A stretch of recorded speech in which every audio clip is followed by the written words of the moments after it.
BNP এই দুই মহান নেতৃত্বের স্পর্শে আজকে একটি ব্যাপক গণভিত্তিক রাজনৈতিক দলে পরিণত হয়েছে। এর কারণটা হচ্ছে একটি রাজনৈতিক দল টিকে থাকার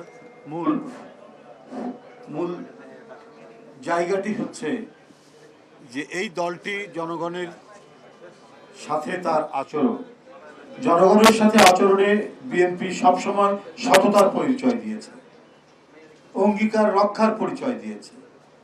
জনগণের সাথে তার প্রদত্ত অঙ্গীকার নিয়ে কখনো প্রতারণা করেনি। এটাই হচ্ছে বিএনপির সবচেয়ে বড় কৃতিত্ব। এবং এই জন্যই ভয়ঙ্কর নিপীড়ন, নির্যাতন, ফ্যাসিবাদী অত্যাচারের মুখেও বিএনপির একটা ন্যূনতম তারা ক্ষতি করতে পারেনি, বিএনপিকে পর্যুদস্ত করতে পারেনি, বিএনপিকে কোনোভাবেই আত্মসমর্পণ করতে পারেনি তারা।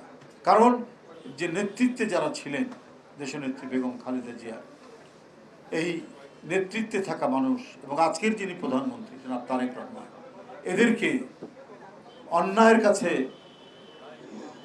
মাথা ঝুঁকাতে পারেনি। আর এই গৌরবটাই অর্জন করেছে বিএনপি বলেই আজকে একটি জনপ্রিয় রাজনৈতিক দলে পরিণত হয়েছে।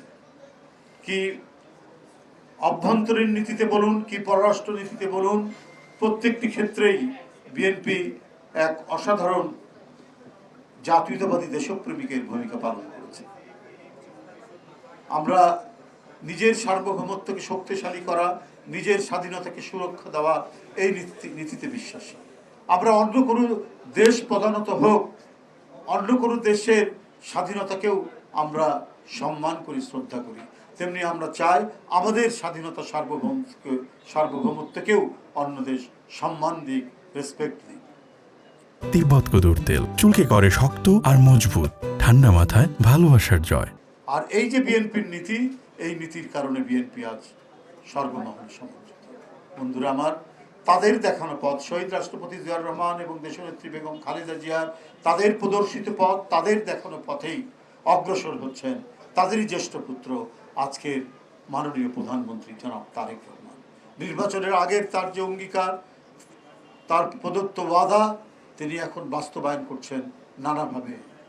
তা এই সরকারের নানা কর্মসূচির মধ্যে দিয়ে যেসব কথাগুলো বলেছেন, সে রিনিউয়েবল যে জ্বালানি হতে পারে, আপনার ক্লাইমেট চেঞ্জের মোকাবেলা করার ক্ষেত্র হতে পারে, 25 কোটি বৃক্ষরোপণের বিষয় হতে পারে, খাল কাটার যে কর্মসূচি নিয়েছেন সেটি, প্রত্যেকটি ক্ষেত্রে তিনি ক্ষমতায় আসীন হওয়ার পর থেকেই কর্মসূচি বাস্তবায়ন করছেন।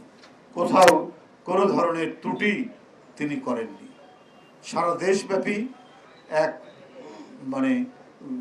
কর্মযজ্ঞ যেটি শুরু হয়েছে, সেই কর্মযজ্ঞকে যেভাবেই করুক না কেন, উপহাস করুক না কেন, যেভাবেই কথা বলুক না কেন, সমালোচনা করুক না কেন, আমাদের প্রধানমন্ত্রীর কাজের যে সততা, সেই সততা তিনি প্রতিষ্ঠিত করেছেন, দেখিয়েছেন এবং লোকের মনের মধ্যে সেটা প্রতীত হয়েছে, মনের মধ্যে সেটা বাসা বেঁধেছে বলেই আজকে ব্যক্তিগতভাবেও তিনি অত্যন্ত জনপ্রিয়। দল হিসাবে বিএনপি যেমন জনপ্রিয়, এটা আমার কথা নয়, এটা জরিপের মধ্যে এটি এসেছে, প্রতিষ্ঠান জরিপ করেছে, এবং ব্যক্তিগতভাবে প্রধানমন্ত্রী অনেক দূরে এগিয়ে এসেছে।